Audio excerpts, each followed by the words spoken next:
Hello everyone, welcome to my shop. My name is Steve, and today I've got a little video I want to show you, and thought I'd bring you along and talk to you about one of my cars. This is a 1910 Franklin. Belonged to my dad, and it's kind of a unique car. It's one of the very first air-cooled cars built in America. They made them from 1902 until, I believe, the Depression in 31 or so. They finally, the big Depression got them. So anyway, I thought I'd bring you along and show you some of the features of this car. Like I said, it's 1910. It's got wood spokes. It's got metal fenders, metal hood, firewall's wood.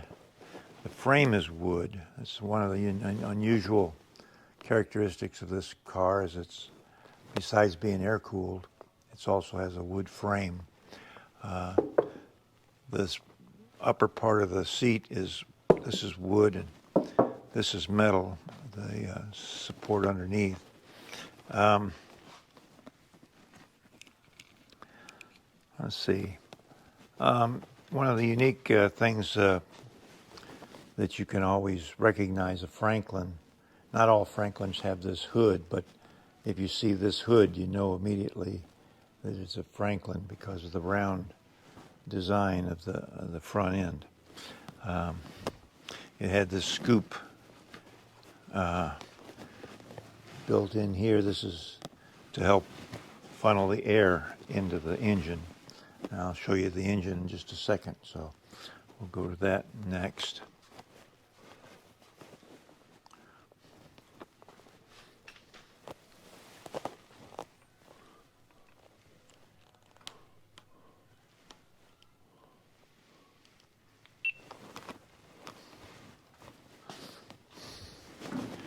It had this leather strap that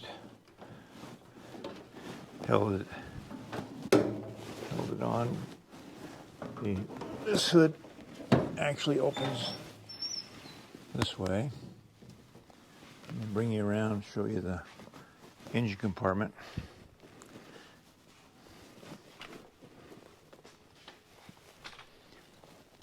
Okay.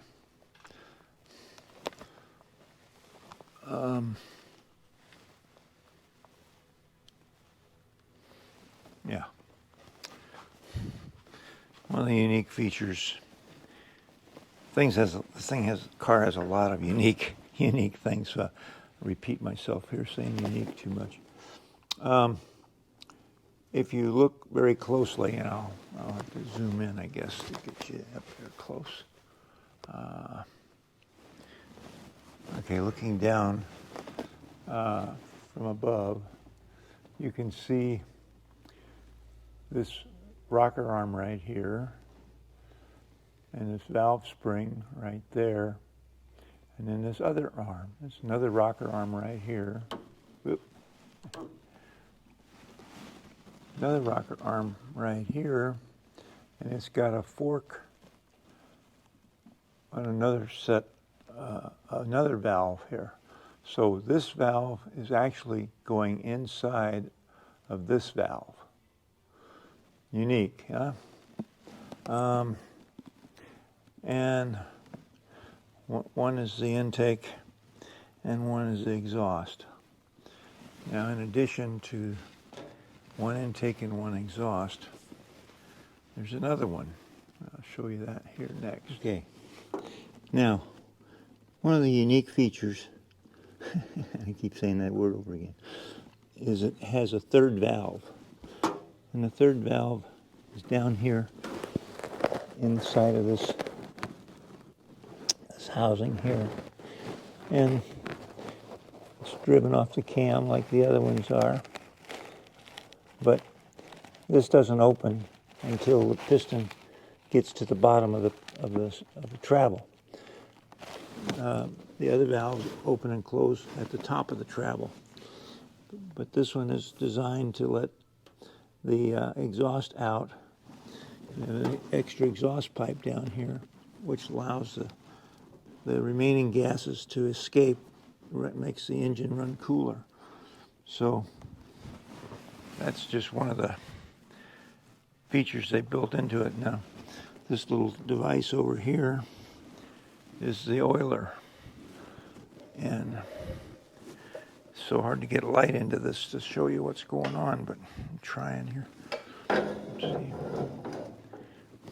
you go. That's better.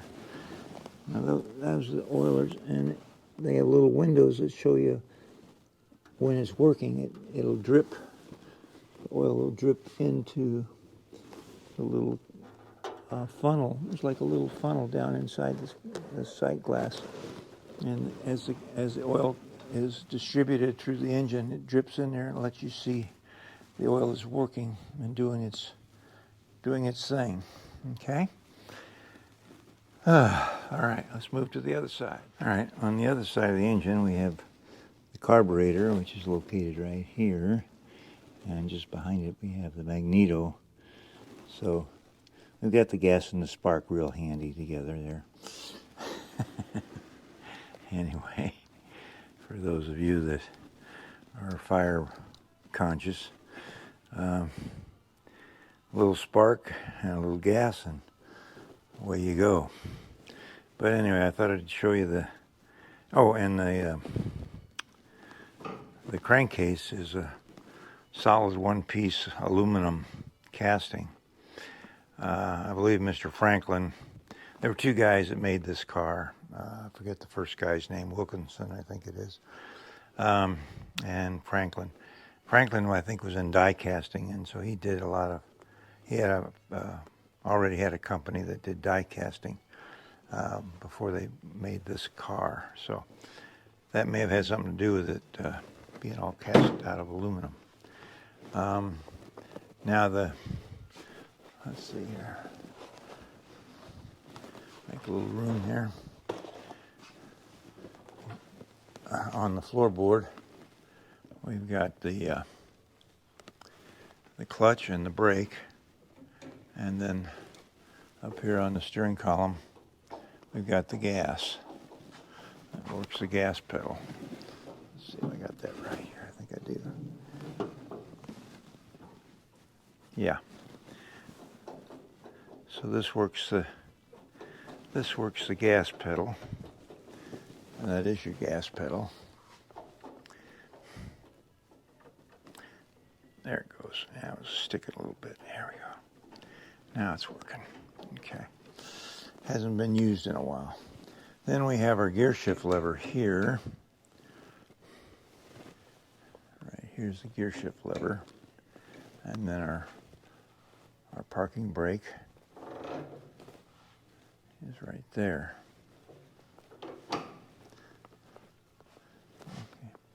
Don't have any, all we have is an on-off switch and this pump here, which I believe, if I'm not mistaken, you pump that up to get the gas to go to the carburetor.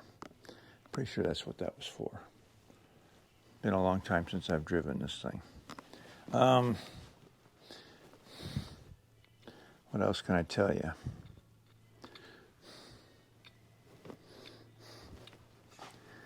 Anyway, these are kind of let's see, these are kind of different. Okay, how about that? These are kind of different.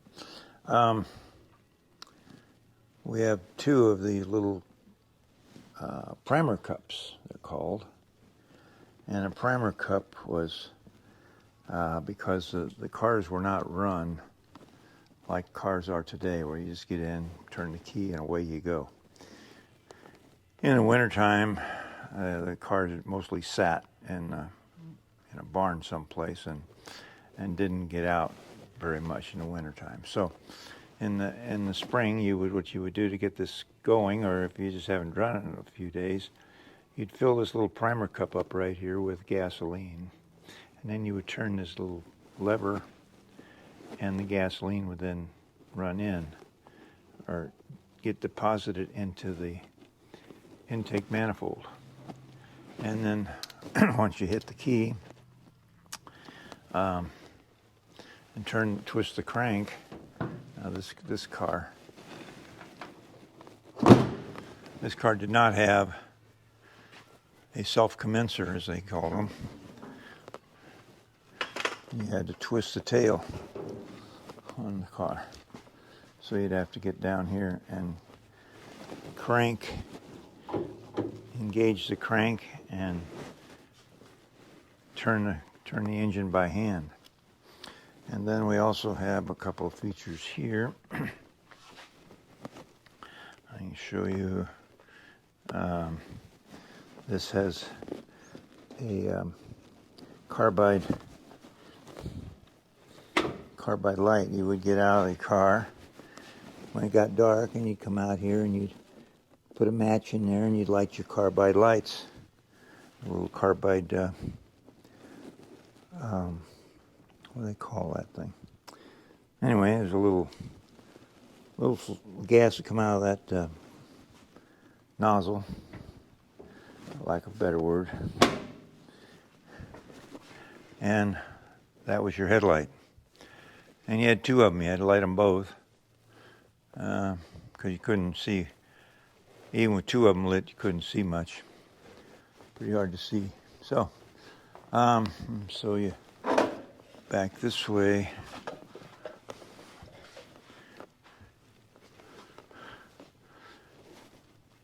The floorboard is half wood and half cast aluminum. Okay, and then let me turn a light on here.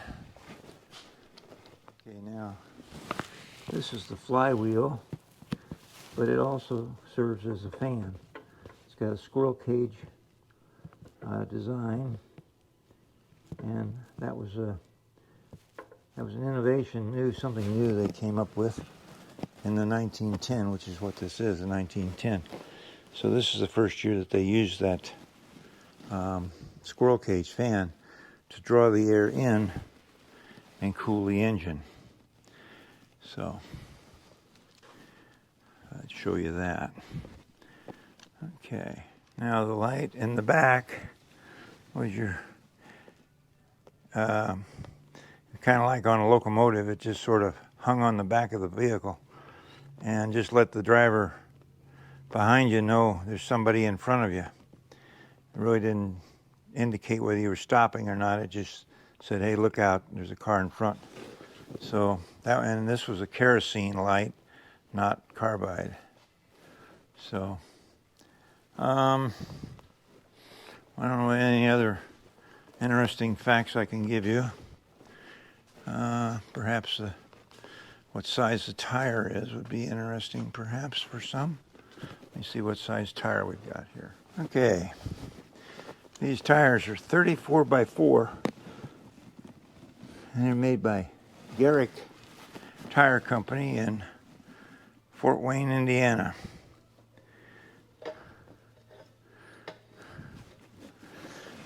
Let's see here. Yeah, Garrick Tire Company. So I hope you enjoyed this little video, and we'll take another one, and I'll let you see another one in the upcoming next video, maybe, or one of the upcoming videos we'll get in. Let's see, here's a little plaque on the front right here. Let's see if we can read that plaque. A little dark. Get a little light on it.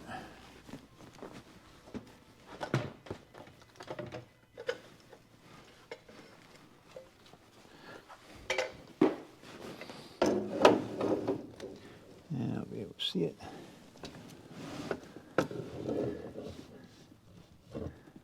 There we go. Oh, I almost forgot. This car was, back in the day, I'd say maybe it's been 30 years now, I guess. There was a restaurant over in St. Louis, and once a month they would have a party, a big celebration party, and they would invite different people. Let's see, there's a picture of Dad as we were getting the car ready to go into this restaurant. It was called the Classic Carriage Company. Let's see here. And we had these. They would pass out these pins so that you could badges or whatever you want to call them. And they had a picture of the upcoming new car that was coming in. And then the outgoing car, they had the party a month before for that particular car. But this was something they did for 2 or 3 years, I guess. The restaurant was in business. And so they would have these, what they call changing of the car. And we had like 2 or 3 different cars that were displayed at this restaurant. And it was on like a turntable. The car would be put up on a turntable, and then in the center of the room, the car would just sit there and go around in a circle so everybody could see and have something to look at while they were having their evening meal. So anyway, I hope you enjoyed this video.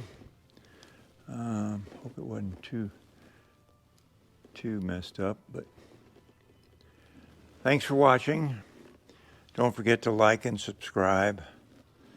I'd like to see your comments too. If you have any comments or questions about this car, I'll try and answer any questions you might have.